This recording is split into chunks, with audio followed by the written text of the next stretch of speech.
This video is sponsored by Raycon.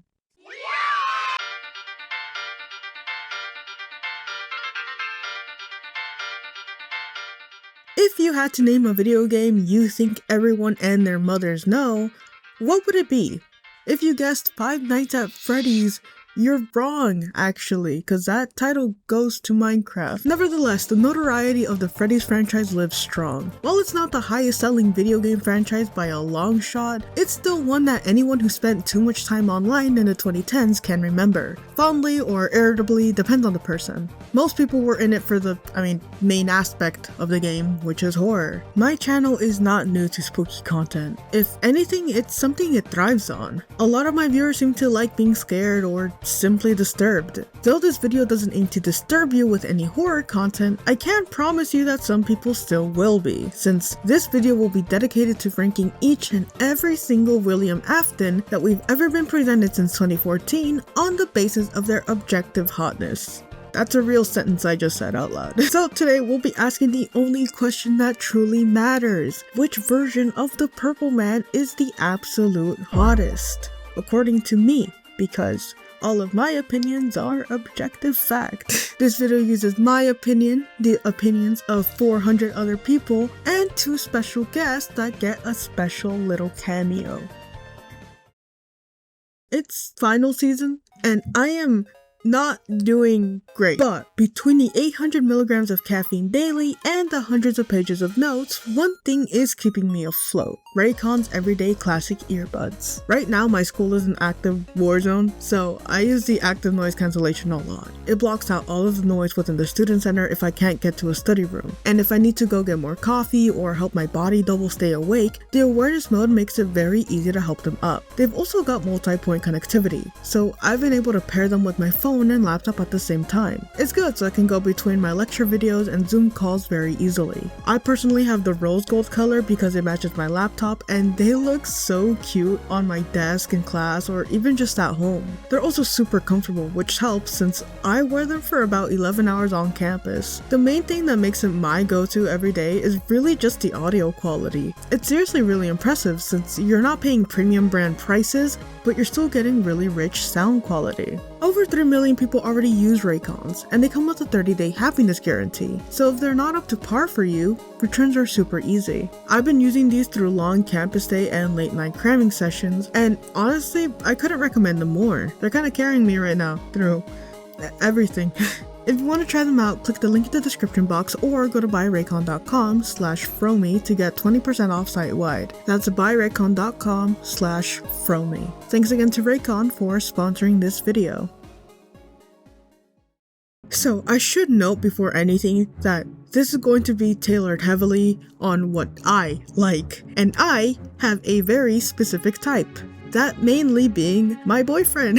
I'm not gonna delve into what aspects I find the most attractive, at least not a lot, because frankly, that's not your business. So for clarity's sake, I'll be listing reasons I don't find a specific Afton attractive in assessment. If you're not huge on my single opinion defining this list, don't worry. There are 2 other components. The first is the massive voting held by people from my Discord server or those who saw my community tab post. As well, my good friend Mr. and Mrs. Faded helped gather opinions on his Instagram story just for this video. So about half of these votes are from their audience directly. From my friends across the planet, my friends in college, and probably some of you watching right now, everyone rated every Afton from 1 to 5 stars. This is democracy. Our second factor is a bit trickier and dumber. It's So you ever seen this image of the perfect symmetrical face? Each Afton will endure the golden ratio face test, as it's apparently one of the most definitive ways to define someone's physical attractiveness. The closer they are to the face, the higher. The less so, the lower. What this means is that scores will be a ratio of 1 to 1 to 0.25. The main factors will be my and audience vote, and the ratio will add a layer of objectivity attractiveness to balance things out on the tier list, but not by too much. Speaking of which, this is our tier list. Pretty simple and easy to follow. We've got 5 tiers, which is 5 stars essentially, but I gave each one its most respective name. 1 star is not hot. Boo! 2 stars is not terribly ugly, but for sure not cute. Like, not getting any swipes on Grindr type. 3 stars is middle of the ground, probably divorced once or twice before settling down in his 40s. 4 stars is kinda cute, you know, above your average Joe Schmo, probably takes care of the kids and cooks when you're drained from a long day, but also like it takes an hour to take out the trash, you know what I mean? And 5 stars is impossible. It doesn't exist, too good to be true, oogly boo. I did my best to fit in every single Afton I can think of, but there are some left out since I can't give an honest verdict. Mainly, that's the one from the books. I have not read the books, and I can't justify reading novels for the sake of a William Afton hotness meter, but I also don't feel right reading summaries of how he's depicted in it to decide my opinion on a character I just don't know like that. As well, I think there are a few spring traps that I might have missed, and if so, I'm really sorry. I have not consumed as much FNaF media as I wish I had, and in advance, I'm really sorry if your favorite Springtrap or William Afton is not in this video. There's someone else on YouTube who, about a month or 2 ago, made a video that is pretty much the exact same as this one, but with Springtrap specifically, and that is both unfortunate and also extremely funny, and I only saw it once I was doing research for this video. So, in one aspect, I have that this is William Afton and there's a Springtrap, but also theirs is funnier than mine. So if you want to watch Troop's video after this one, I highly recommend it. But finally, let's go ahead and meet all of our contestants for this video. Oh, and for context, these are in chronological order, so if you were wondering. Purple Guy is the very first William Afton that we know of to exist. First time seen is in the FNaF 2 minigames, with this goofy stupid sprite as our only reference point. This is literally all we have. We have his vague involvement in the minigames, but really, he was just a purple blob with a weird hand thing that some people confused for a phone, which led some people to say he's the phone guy. That's a whole other rabbit hole, but we know now in retrospect that this is the earliest visual of William Afton today. For his rating, let's take a look at the polls. 2.9.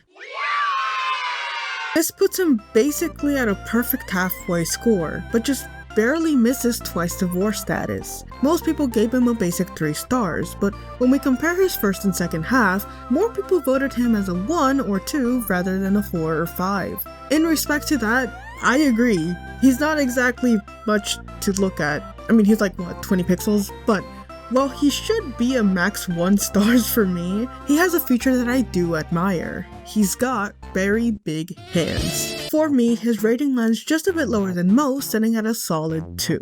This averages his score out to 2.45, but of course our objective test is now at play. When we line up his face with our golden face ratio outline, he barely misses the mark, really. His eyes roughly match the horizontal axis of the face mask, but the vertical placement is kind of there. It's enough, so eyes get a 40% match.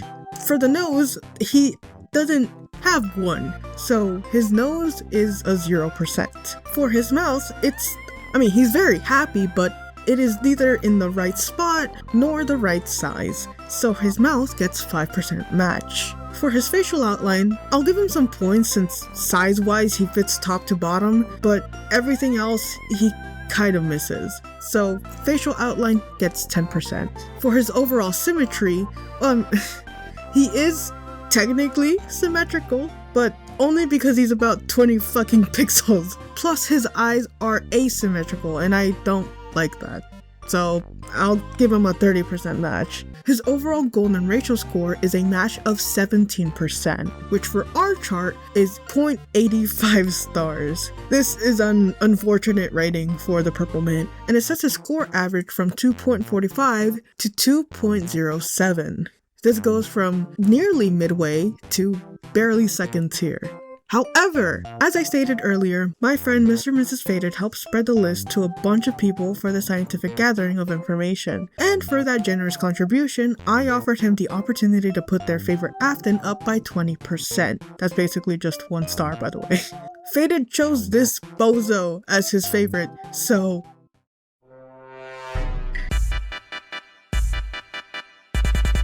Hi, I'm Fade, and I'm here to throw in my own 2 cents on this topic. Just like many others, I grew up in the FNaF fandom, and have gotten quite familiar with the different versions of Purple Guy. For example, Vincent is, fine? He's certainly popular, but he isn't appealing to everyone. You know who is, though? Now I know what you're gonna say. Fade. He's literally 8-bit. What do you mean he's appealing to everyone? But listen, pixels? Pixels leave room for imagination. Vincent looks how he looks, but this guy, he can look however you imagine him to look. You can basically project infinite potential onto this blocky mess of pixels. You want them short, tall, handsome, terrifying, long hair, short hair? Hell, you take your pick. He's a blank slate for all your preferences and fantasies, basically, which is why I think he's the best one out of all of the other Purple Guy designs. Let's be honest, you can't compete with the original. He's up. He's officially middle of the road, the basis for all of our characters going forward. Up next is Vincent. This might be a name you don't recognize, and this is to no fault of your own. It's up to luck if you ran into him, really. Vincent is the fandom iteration of the Purple Guy during 2015. At this point, he didn't yet have an official name like William Afton, nor anything beyond Purple Guy, let alone any sort of physical appearance, so Vincent was considered the only iteration of him for a while in the fandom space. I could give his historical breakdown myself, but why do that when I could just let the biggest Vincent fan of all time do it for me? It's Vincent, because I can't choose Peter from Hidden Lore. Call me biased because I am, but Vincent has to be one of the most interesting versions of Purple Guy like ever. He comes from one of my favorite artists and biggest inspirations, which I can't say proudly because they're problematic. For the love of God! Please! MX Bones, Dapper Deoxys, Dio, General Bones, but most know her by Rebornica, and most know Rebornica by her Purple Guy, Vincent Bishop. Vincent is so unique by how uncreative he is. It's just Purple Guy, but he's just a Purple Guy. Wait. What are we judging these versions of Purple Guy on? This is a scientific test to understand the attractiveness rating of every single William Afton we have seen to date? Oh yeah, it's definitely Vincent then. If you were tapped in during this era, that wouldn't even be a question. Leave me alone! Akira! Give me your purple heart of Vincent dating Sam. Hey, what's your name, sweet? Is that Shane the fucking killer? Ignore him completely fucking mogging my editing style, by the way, but give him a round of applause for the singular, non-problematic Five Nights at Freddy's YouTuber. What? Who said that? Just like with Faded, MKG gets to put their fave up by an entire 20%. So that change will be decided once the scoring is completed. The community rating labeled him 3.15, with the majority of his votes casting him as a 5 out of 5, but being dragged down by earlier votes. I knew this was going to happen, but I didn't think he would be dragged down so much. I kind of expected him to have a 4, if anything, from community votes. Personally, and this is the 11-year-old speaking, Vincent is also one of my favorites. To be honest, I think the name does him a lot of favors. It's a mysterious and edgy name, so 2 points go to that alone. But moreover, I just really like this design. This image has very strong aura that radiates 2015, and that alone is a strong enough nostalgia factor to put him up at 4 stars for my vote alone. These two ratings place him at an already strong 3.575, just enough to make him a 4-star altogether. However, and you may have seen this coming, that won't be for long. As I and MKG mentioned, Vincent is truly just Purple Guy, but as a drawing. His face and proportions is extremely similar to that of his predecessor, and in the golden ratio test, it doesn't do much better. His eyes sit correctly on the face placement-wise, but the shape is extremely wide, flat, and tilted outward. His eyes only get a 55% match. Again with the nose, he doesn't have one. So his nose gets a 0%. For his mouth, his smile sits way too big on his face. He also doesn't have any lips, but it does at least touch the mouth zone in general, so I'll give it a solid 20%. For his facial outline, this is kind of where it all goes wrong. His jaw is up here, and his forehead is entirely hidden by a hat that can entirely encompass the entirety of his head. He gets about 15% here. Symmetry-wise, he's doing fine. Vincent's symmetry is close but not perfect, which is actually more human realistic. It's better than whatever Purple Guy has going on, but for symmetry's sake, he scores about 55%. His final golden ratio score sits at 33%. Yay! This isn't great, by the way. This is about 1.65 stars, and it tanks his score from that barely 4-star tier to 3.36, barely toppling him down to a 3-star. But MKG card is at play, so Vincent is still bumped up to tier 4. The golden ratio test more so cost him his spot as a total 5-star, but I mean, let's be realistic here. If you see this face in real life, he's more likely to look like Jeff the Killer than like a purple Juminhan, so you gotta lose something. Next on our timeline is Springtrap. We at this point still have no concrete name on this character, but we now have something to refer to him as. In this case, Springtrap. He's from Five Nights at Freddy's 3, which released on March 2nd of 2015, where we first get the deeper inklings of the story that Scott Cawthon was building. We now get more than this tiny goofy sprite, and instead see an entire 3D model, since this is the main antagonist of Game 3. Our polls conclude that Springtrap landed at a score of 3.18, with most of his votes going shockingly to 5 stars. His votes averaged out beautifully in the polls, so it settled him at the exact midpoint of our chart. I am but a follower, since my personal rating for the Trapper is also a solid 3. Simple reasoning, I had a crush on him when I was 12, and also I like buff men. I mean, look at these ridges and definition, how can one deny the appeal? I'm kidding, the actual reason for the score is because of the Tony Krynite interpretation that I actually did have a crush on when I was 12. Don't ask why, because I don't know. Nevertheless, between my vote and audience, this is a solid 3.09. Rounded, he's still middle of the road. Solid in-between spot. However, like his predecessors, the golden ratio holds him back. There are 2 things against him already. Number 1, his real face is hidden here. It's behind the mask, but worse, his actual face looks like this. So we're not going to use that as reference. Between these two, the furry mask looks more human somehow than the former. So for his own sake, actually, we're going to use the mask. For his eyes, they actually match the mask horizontally, but we only have his bare naked eyeballs. This gives him a score of 25%. We know that this is Purple Guy for sure because of the continuous lack of a nose. He's just has this brown splotch thing. His nose gets 0%.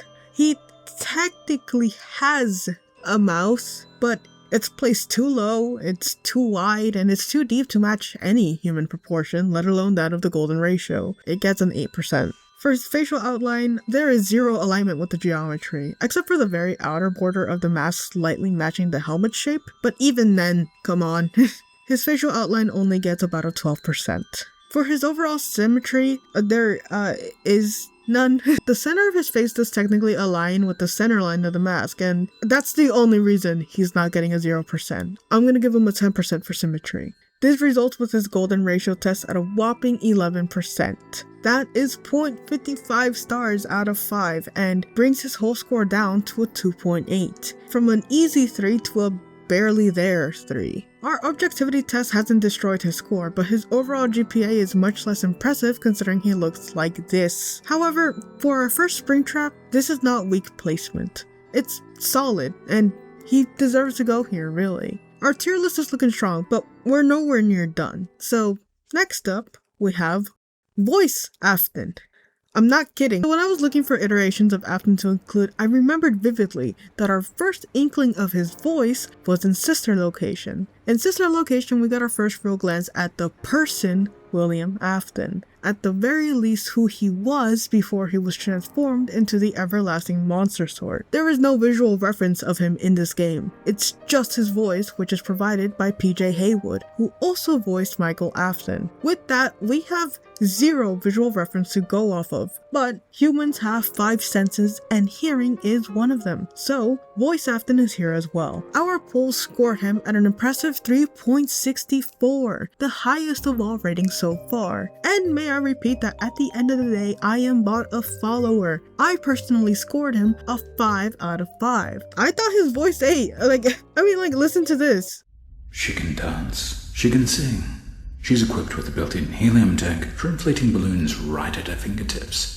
Between me and audience, it's our highest cumulative of 4.6. This is just enough to make him our very first 5. However, he is not more than just a voice. and the voice cannot fit our golden ratio. I considered using PJ's face for this, but Afton voice is not PJ Haywood, so we shouldn't cheat, really. Since we only have this, we can confidently say that the facial match is a drastic 0%. So unfortunately, his score is brought down greatly from that 4.6 to 3.84. This is barely enough to score as a level 4, on par with Vincent. I mourned this drop for a bit, but then remembered, voices can be so deceiving for real. There's a non-zero chance he's genuinely the ugliest man alive, and this score would more realistically be a fucking 2 from the audience. Besides, a 4 from a voice alone is a miracle, so he remains up, just not sky high. After voice Afton, we have our first, how do I word this kindly?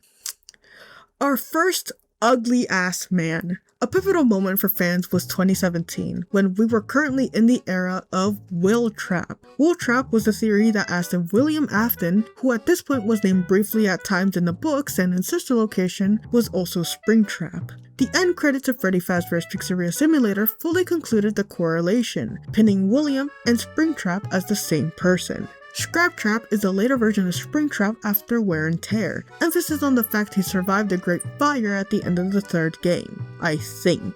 I thought the first SPRINGTRAP was proof of that, but the general timeline is so jumbled, so I'm trying my best here. Regardless, we somehow went from this SPRINGTRAP to this thing. I still remember the first time I saw him when I did a tier list like 3 years ago for every single FNaF character to exist, and even though I had no clue who this was, I gave him an instant F because what the fuck is going on here? Why is his forehead the size of the Pacific Ocean? And why is he so short? Short people aren't a problem, by the way. Let me emphasize, I'm not even that tall, trust me. But this is the size comparison. Genuinely, what the fuck happened? I said it already, I generally like buff men, and this version of him looks like he's barely 10. I can barely justify giving him a 1 since I didn't add a 0-star feature for personal votes. And I know I'm not alone in this since the audience vote gave him an unshocking 1.56. You're not gonna believe this, by the way. SCRAPTRAP shot bricks on the golden ratio test. I'm not even gonna delve into the math I did. All you gotta know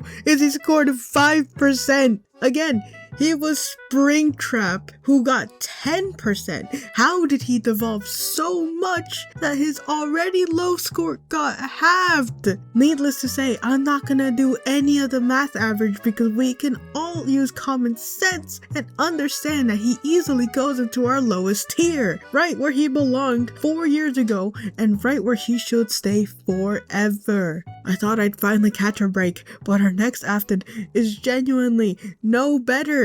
2019 presented us with GLITCHTRAP. This one technically counts a bit less as it's not a quote-unquote true Afton, but it's still a trap, which is, I don't know, it counts. Like the name suggests, it's a digital glitchy type of version of the SPRINGTRAP we know. At most, it's implied that William's soul is tied to the digitized version of him. You know, the meme of the I always come back. This is one of the situations that ties to. Regardless, I think this one is also really gross looking. When I say I like bigger bodies, that applies in every regard. With a plus size boyfriend and being plus size myself, I think chubby bodies are amazing. This is not amazing. I've never been huge on the beer belly build, and seeing this with a rabbit head on top is not a combo that really does it for me. Everything about GLITCHTRAP makes me grossed out. He looks like he smells, and I don't like the energy. And I'm not the only one, since audience wrote him a slightly better but still unfortunate score of 2.39. I don't know if I made it clear, but my score is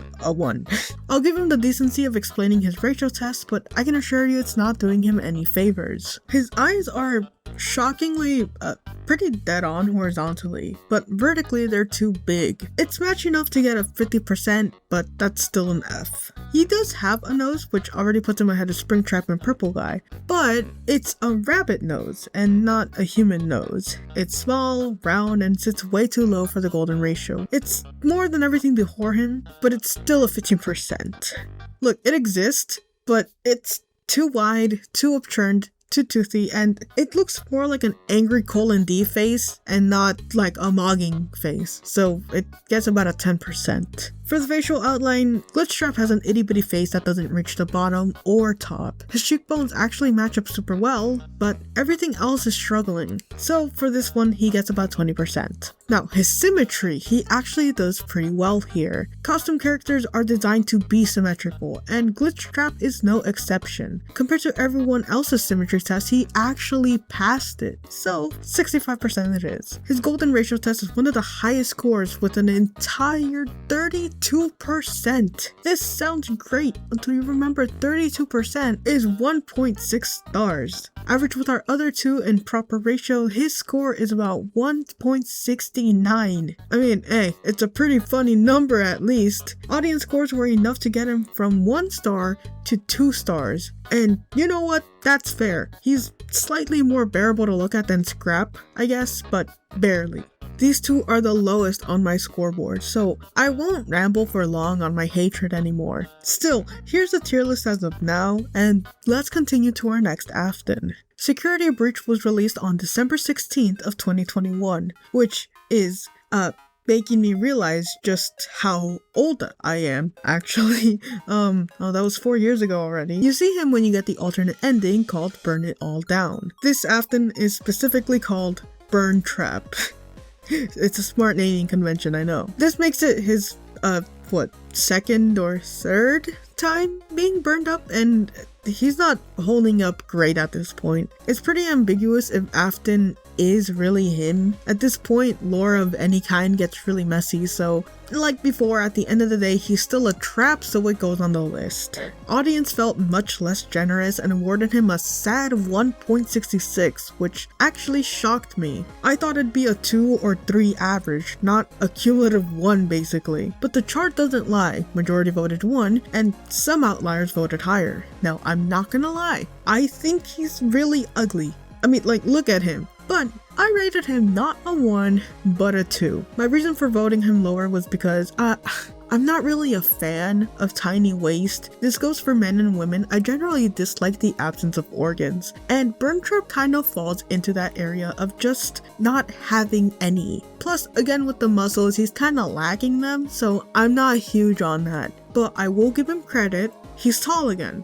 So, for my account, he's a 2. The golden ratio is theoretically in his favor because rather than just a furry mask, he's more of a skeleton, which I personally see the golden ratio as more bones than actual human, so hopefully he doesn't score horribly. His eyes are somewhere near the mask eye region, but the sockets are really deep and the glowing purple pupils don't align properly with the center points on the mask, and the brow bones are pretty off. Not great, but not a 0. 20%. This one goes back to his old ways because once again, he does not have a nose. I can't help him with that, so 0%. For his mouth, he has teeth, but he does not have lips. And again, the mask is only asking for lips. He gets pity points because it's at least in the lower third of the face, but even then, it's gonna be about 3%. For his facial outline, I mean, let's be honest, I don't think I have to explain this one much. His only strength is that his cheekbones match and the general shape of his head is correct. But again, that's the bare minimum when this is, you know, an actual human skull. So that gets him a score of 10% for facial outline. For his symmetry, since we're close up, it doesn't look horrible. You've got some matches here and there, but from a bit further, you can understand the issues. I'll give him a solid 30%, but that's being kind. His overall golden ratio match is about 12%. So, apparently being a skull is not the way to pass. This percentage equaling 0.65 stars brings his total down to 1.69. Basically untouched from the audience rating, but hey, we got the funny number again, so booyah. This is still enough to bump him up to a 2-star character, but still very rough. Now our tier list looks like this. Each slot fulfilled except our 5-star. However, I think you know who fills that slot perfectly. In 2023, the announcement of a Five Nights at Freddy's feature film was finally announced. Movies for FNaF were teased before, but between either being small fan projects or just never being released, nothing truly ever occurred. But this time, this film wasn't a cruel tease. It was a real film for the game. William Afton is an outright character in this movie, with a full human body to visualize him in, and he's played by Matthew Lillard. The Matthew Lillard. Unrelated, my sister is a huge Scream fan, and she went to see this movie just for him. I mean, her 2 teenage kids were also a motivator, but she herself decided to actually go just for Lillard.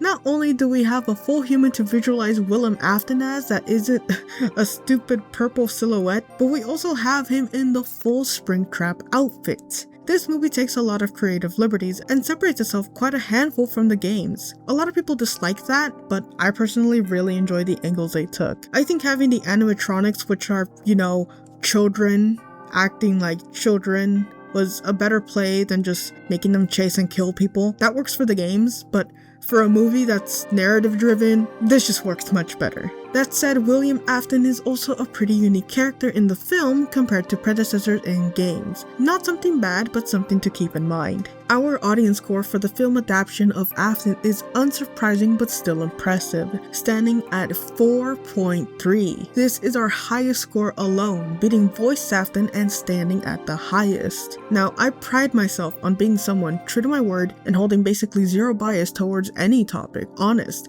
and I'm basically Aristotle on the aspect of honesty. My word being 100% fact, let it be no shock that I rate him an easy 5 out of 5. Not only is he, again, Matthew Lillard, but also, just look at him. He was an amazing character in the film, and I really enjoyed watching him go from just a guy in the suit to an actual real person. He's super flat and has no story, sure, but come on. I'm not even gonna explain him much. He clearly speaks for himself. My score and audience combined, his average already stands at 4.65, barely enough to bump him up to a 5. But the real test is the golden ratio. This alone will decide, is he good enough to stay rounded up as the only 5-star, or does he fall? Moment of truth, his golden ratio test comes to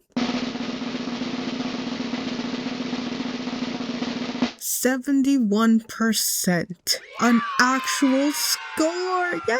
His eyes sit almost exactly where the mask eye triangles expect them to be. The spacing is correct, the vertical placement is correct, the shape is kind of offset because of his brow and the general expression, but in terms of geometry, he actually got it right. This is a score of 75%. For his nose, unlike pretty much everyone we tested at this point, he has an actual full functioning human nose. The mask sits on him really clean too here. The alignment is very good. Minor misalignment comes from him being, an actual human being, but overall, really good. He scores an 80% here. For his mouth, unfortunately, the golden ratio asks for more full lips, which he just doesn't have. His are thinner, and he can't really fix that. Percentage-wise, he can only get 60% for at least being in the right spot. Beyond that, he does have a real jawline, cheekbones, a forehead, a proportional chin, and is he perfectly symmetrical or flawless?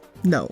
But for a living, aging, wrinkled human male, his facial outline and skull shape are shockingly close to where they should be according to the golden ratio, so he gets 70% here. And on the topic of his symmetry, no human is perfectly symmetrical, and the lighting here makes it a bit hard to read, but his cheekbones align, his eyes nearly mirror each other, his jawline is pretty close, and the nose center is excellent. He's the right symmetry for a person, maybe not for the test, but he doesn't miss too hard. Overall, he hits about 70% here. He averaged a 71% from the test, which is a score of 3.55. Our first score to be more than 2. Woohoo! But what does that do to his original score average of 4.65?